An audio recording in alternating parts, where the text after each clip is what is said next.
Well, hello everybody. So, what do you get when you mix some classic Beatles style drums with a hint of country twang?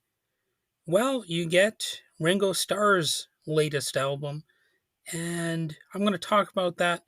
I do have to admit, I haven't listened to the entire thing. I've listened to a few key tracks that people are talking about. So, this isn't exactly a full review.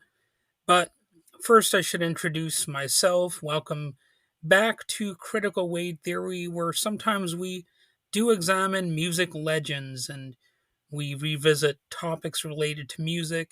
And I'll be doing that a lot more these days than what I've been doing in the last year or so. There was a lot of, I guess, political commentary and self help sort of episodes, but we're going to get more into movies and TV shows and music as well.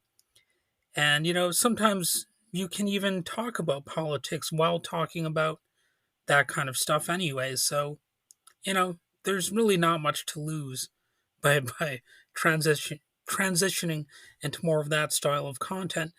But, in this podcast, we dive deep, as they say, into various stories, sounds, and visions and legacies, and we look at some of the greatest artists of all time, and we also talk about catastrophic issues and all that kind of stuff. So today we're largely putting that aside and celebrating the one and only Ringo Starr and his new album, which some have even painted as stunning. It's called Look Up.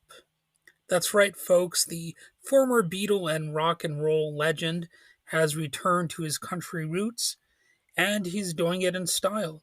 So buckle up as we explore Ringo's incredible journey, the making of this album. Well, a little bit. I'm not going to get that far into it, but we'll look at what the critics are saying, why they're saying it's a must listen for fans old and new. So let's take a step back and look at Ringo's phenomenal career. Obviously, he was a charismatic drummer for the Beatles. He's always had an undeniable knack for making music that resonates with people.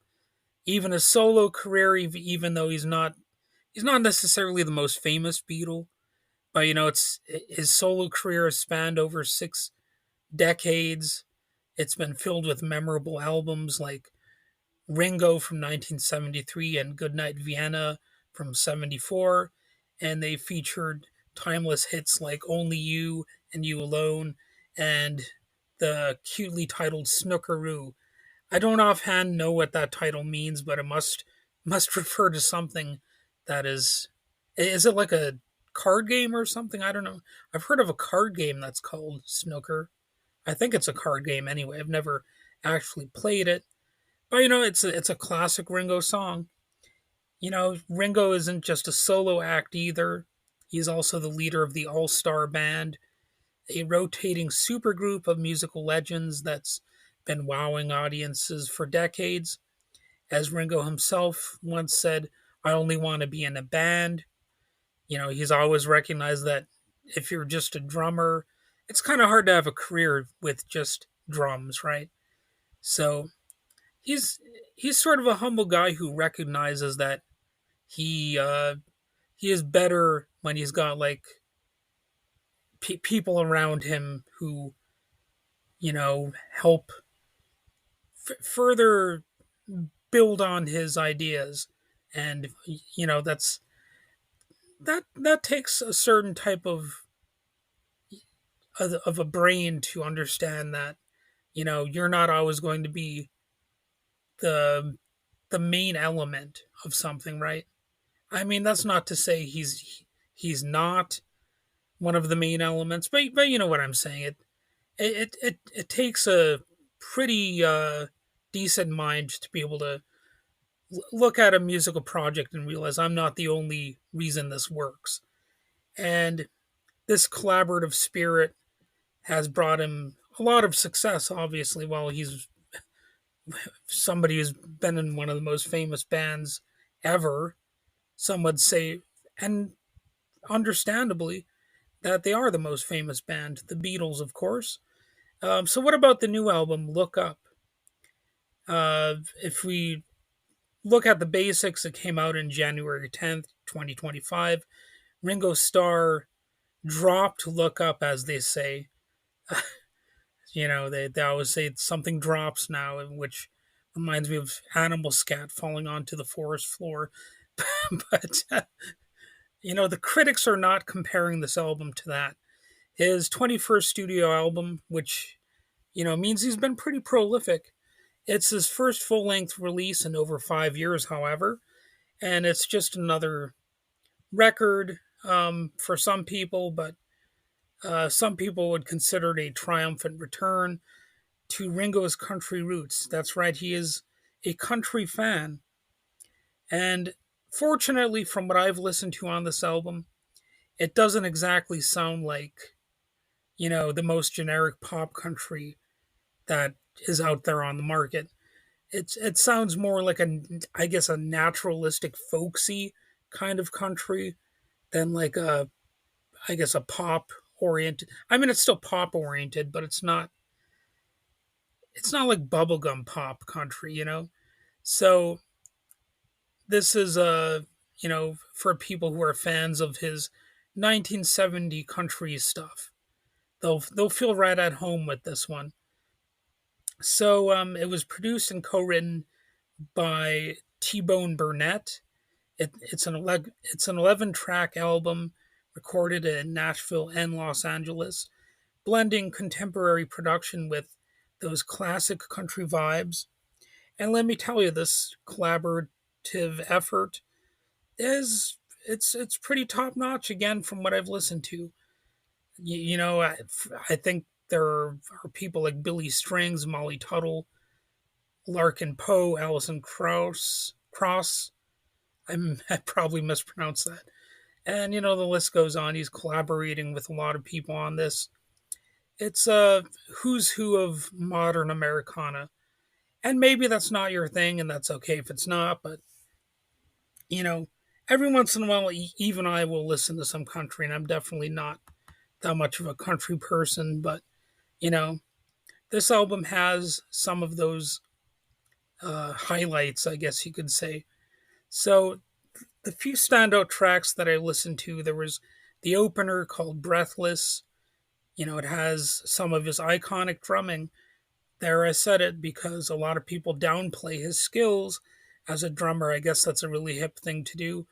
And to be fair, that's not just something people do with drums. They also will downplay guitarists, like if you're not the most Eddie Van Halen flashy guitarist, if you're a little bit of a minimalist or something, they'll sometimes poke fun at you. And I guess we can all hop onto that bandwagon sometimes. Even though I'm not the flashiest player myself, I sometimes have even criticized players who are, you know, too simple too often. I think it's a good idea to mix things up and at least occasionally like do a guitar solo or something complex. Just so it's not all one note. You know what I mean? So that would be probably if I had a complaint about you know these types of songs, that would actually be one of my complaints. And it's not just elitism; it's also just for variety's sake. Like I think it's a good idea to have occasional songs with like an extended intro or something with an instrumental section and like little bits of flash or something like that. If you're playing with a band, it's a good idea. Um, but the songs I've heard are still well done. Don't get me wrong.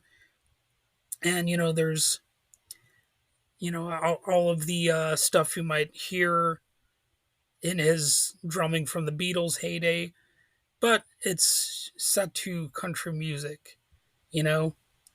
And there's songs like "Time on My Hands," a good song. It's a poignant reflection on life's fleeting nature.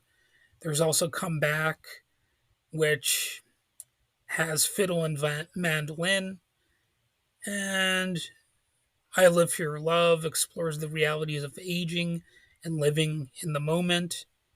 It's especially pretty deep message at this stage of Ringo's life. He's definitely getting up there in the years. He's probably more aware of his mortality and all that kind of stuff. So this album has got a lot of critical acclaim. He's been doing live performances to promote it. Critics are loving the album. Ben Cardew of Pitchfork praised its modern production and sensitive touches. Emma Harrison of Clash gave it an 8 out of 10, saying the album feels contemporary and energized. And Rolling Stone's Rob Sheffield summed it up perfectly. It's the sound of Ringo being himself, the least jaded rock star in the universe. So that seems like a pretty good compliment. So the celebration doesn't just stop with the album, though. On January 14th and 15th, which wasn't that long ago, Ringo performed two sold out shows at Nashville's Ryman Auditorium, dubbed Ringo and Friends at the Ryman. These concerts were a star studded affair featuring people like Jack White, Sheryl Crow, and Emmylou Harris. And guess what? The performances were filmed for a CBS and Paramount Plus TV special. So you might be able to watch them on those networks, if you're willing to subscribe. So, yeah, live performances. And, this is it's not necessarily a goodbye album, but, he's getting up there. He's 84 years old, you know, but he still looks young. And I know people will say that as a general compliment to old people, but in this case, it's genuinely true. He looks like shockingly young for somebody who's 84. I guess he does prove that age is just a number. So look up his, in a way, it's evidence of his creativity and passion for music that's still going strong. So whether you're a longtime fan or new to listening to this stuff, I would say this album might be good. It might have something for you.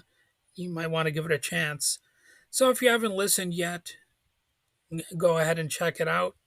At least check out a few tracks like I did.